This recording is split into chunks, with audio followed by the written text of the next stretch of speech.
I got a neighbor that's a psycho that's outside the building while the police are arriving, and they're being facetious. They're calling the police on me, these two idiots, and they're going up to me with video cameras and telling me not to call people niggers and everything, right? The cops are going to get me for that. And I'm going, or they're going to shoot me. We're going to just shoot you. I said, go ahead. Go ahead. It's already been done. I said, you already did it. You did that in front of the cop, black guy. Now, that's a different black guy that showed up out of a different apartment to do that while I'm waiting for my police officer to arrive for his call against this neighbor pounding on my door or my wall. Now, I'm crying, to tell the truth, is I'm happy to drink my Nido. I'm waiting for a pot delivery. And I got to talk to the building property. And the fact is that these characters are looking like characters more and more, but they're dangerous to know, not me. The police officer who arrived, I did a sound check for him in front of him. I asked him to take my statement and do my sound check. Please stand right here. Thanks for coming in on his video audio. And I asked him to please stand here and take a sound check. And he did. I was like, oh, that's all I'm doing. In the morning, when I don't have anybody to bother me and nobody's here to hurt no feelings or nothing, I'm just quiet. I'm a quiet guy. I can't help it. I can hear them yelling and swearing through the floor and everything around me. That's my problem. That's not their problem. And the police officer's on my side, and I got to calm down. I'm waiting for my pop pipe to be in my mouth to shut up and smoke a little flower bud. The sun's shining. I'm drinking some powdered milk for my main meal right now. I got to get to the grocery. I've been waiting for my mail to get here to get a grocery card from my insurance company. My Medicare Part D insurance covers groceries, and they haven't sent me my card. They're losing my mail again, and I'm not eating without groceries. And, well, I'm not eating right, and it should have been here by the 10th, and it's not, so I don't know. I only know the cars are parking in front of the mailboxes. We're not allowed to get groceries. We're not allowed to eat. We're having fights. Nobody wants to talk to you in arm's reach. They want to throw you out. They want to hit you. They want to fight with you. They want to threaten to shoot you. But they don't want to say good morning, welcome. It's nice to see you on Facebook and YouTube like I do every day, and I'm trying real hard to survive it. All right. Well, we're all done talking to me, right, with the face, right? I'm tired of it, and it's nice. It's nice. And anyways, I got to try to calm down somewhere.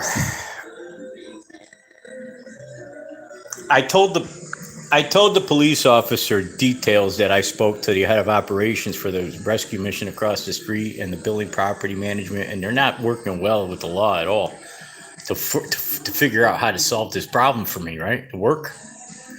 They won't fix he saw my appliances. He came in. I go, look, they won't give me any stove, no refrigerator. I'm sitting here with bugs. I got all these problems. What do you want me to do?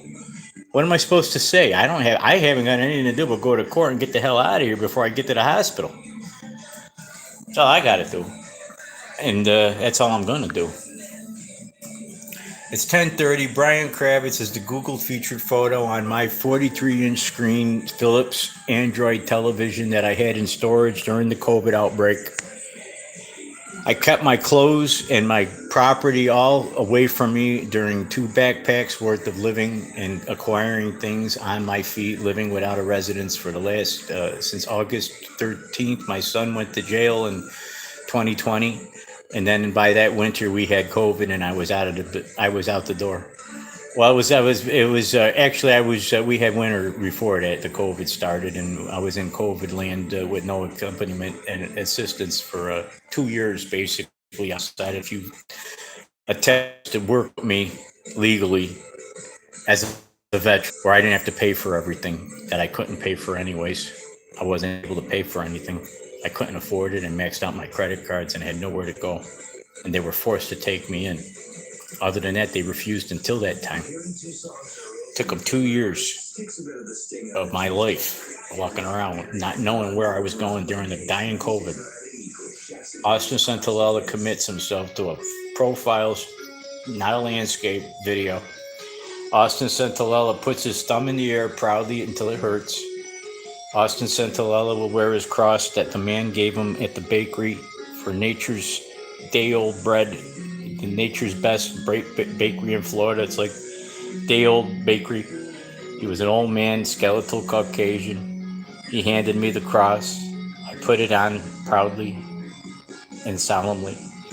And I'm going to die with my sense of happiness as long as I remember what I was doing it for and what I'm trying to achieve by being here in the first place, suffering as I have to be here at all.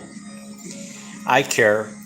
I pledge allegiance to the states of the to the flag of the United States of America and to the republic for which it stands, one nation, under God, indivisible, with liberty and justice for all. The flag is not in front of me. I mourn it.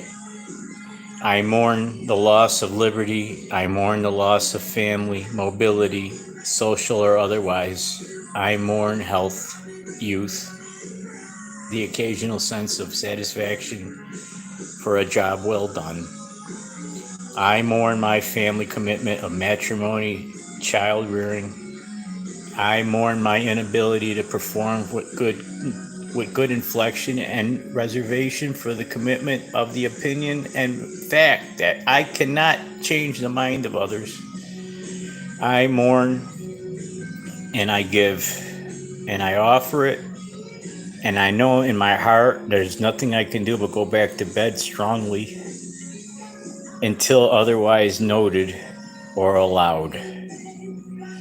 I gave myself a chance to calm down by putting my hand over my heart and solemnly looking in the camera with my forensic evaluation enzyme recognized fact of mortal remains and commit my cause is for and above about the facts of our failed materialistic gravitational pull towards the early demise of self-satisfaction or otherwise self-absorbed greed from a self-centered lifestyle. Possibly pulling your own trigger. I give myself a poet heart to remind myself it's never too late to start anew in Christ. I pray.